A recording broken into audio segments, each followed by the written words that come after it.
Before NFTs, before Supreme drops, before you paid rent in Funko Pops, there was a $5 stuffed animal that had grown adults skipping work, kids camping outside Hallmark stores, and entire families believing they were sitting on a plush-filled fortune. We're talking about Beanie Babies. They weren't just toys, they were an economic fever dream, and somehow they went from $4.99 in a toy bin to $10,000 auctions on eBay. So what made Beanie Babies viral? Let's unpack the soft, squishy empire that took over the world, one bean-filled bear at a time. In today's video, we're diving into one of the most iconic and bizarre brand phenomenons in history, Beanie Babies. We'll break it down into 5 parts: where they came from, the origin, how they caught fire, the climb, the exact moment they went viral, the tipping point, how they spread across the globe, the global spread, and where they stand now, the legacy. Plus, we'll explore the psychology of collecting, pop culture memes, and the lessons marketers still use today. Let's start with where it all began.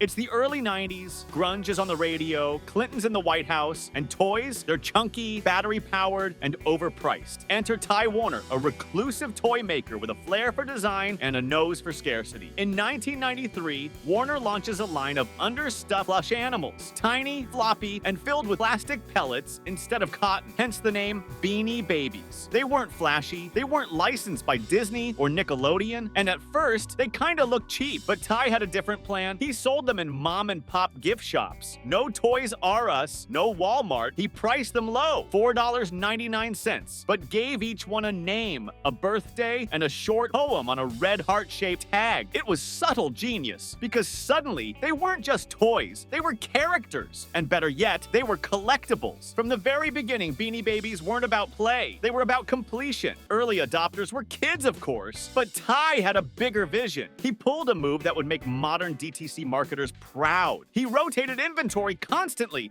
He retired beanies, pulling them from production just when they got popular. This created scarcity. Scarcity created demand. Demand fueled obsession. Parents started buying doubles. One to play, one to keep in pristine condition. Collectors made binders, spreadsheets, fan clubs, and then came eBay. In the mid-90s, eBay was still new, but Beanie Babies dominated it. They were eBay's first unofficial currency. Collectors flipped Princess the Bear for hundreds. Peanut the royal blue elephant? One of the most expensive resale beanies ever, selling for over $10,000. People weren't just buying toys, they were investing in futures. Plush polyester futures? It got wild. Local news ran stories on beanie millionaires. Couples broke up over shared collections. One man reportedly paid his daughter's college tuition with beanie profits. And Ty, he played the media like a fiddle. He created the illusion of randomness. He leaked retirement rumors to fuel speculation. He even used early internet forums to monitor hype and drop new characters accordingly. This was viral marketing before social media existed. It was all word of mouth, schoolyard buzz, magazine blurbs, and eBay trend. And it was working. By 1996, Ty Inc. was pulling in hundreds of millions of dollars, all from toys smaller than your hand. So when did it explode? Let's go to 1997. Princess Diana tragically passes away in August. In tribute, Ty creates a limited edition bear. Princess, a deep purple Beanie Baby with a white rose on its chest. He announced it would be made in limited quantities. Cue the frenzy. People lined up at dawn. Some stores held raffles just for the chance to buy one. The resale price, as high as $1,500. Princess wasn't just a bear, she was an emotional symbol, and that emotion translated into value. But that wasn't the only trigger. Ty leaned hard into the internet. He launched Ty.com,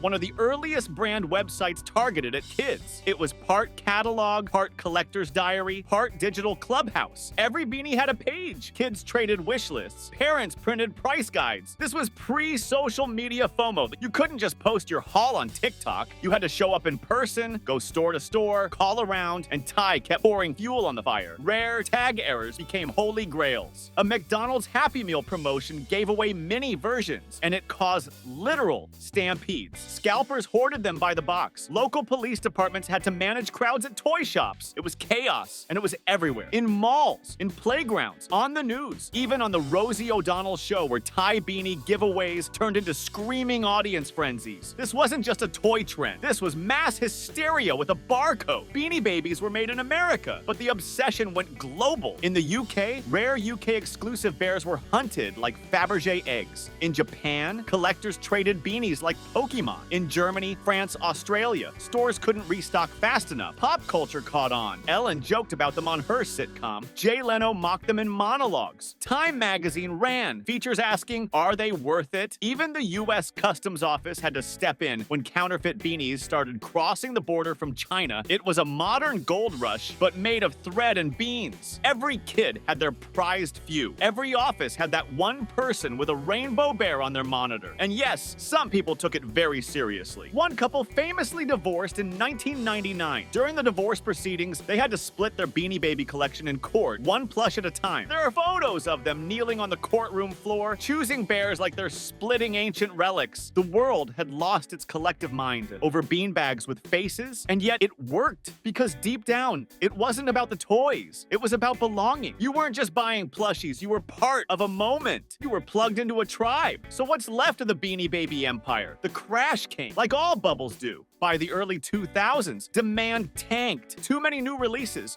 too much speculation, too little scarcity. Tide tried to revive it with new lines. Beanie Boos, Flippables, Beanie Babies 2.0, but the hysteria? Gone. And those $10,000 bears? Most are worth less than a sandwich today. Still, the cultural legacy is massive. It was the first viral brand built on scarcity. Tide practically wrote the playbook for artificial demand, limited drops, hype cycles, collector incentives. It was one of the first brands to use the internet to stoke obsession. The Tide.com community was an early web 1.0 prototype of social fandom. It showed how emotion drives value. Princess the Bear proved that a $5 toy could become priceless when it connected to collective grief. It helped shape modern resale culture. From sneakers to NFTs, you can trace the same hype DNA. And the psychology? It's timeless. People want to feel part of something. They want to feel in the know. They want to feel smart for getting in early. Beanie Babies weren't just toys. They were little trophies that said, you get it, you belong. And for a few years, that was worth more than gold.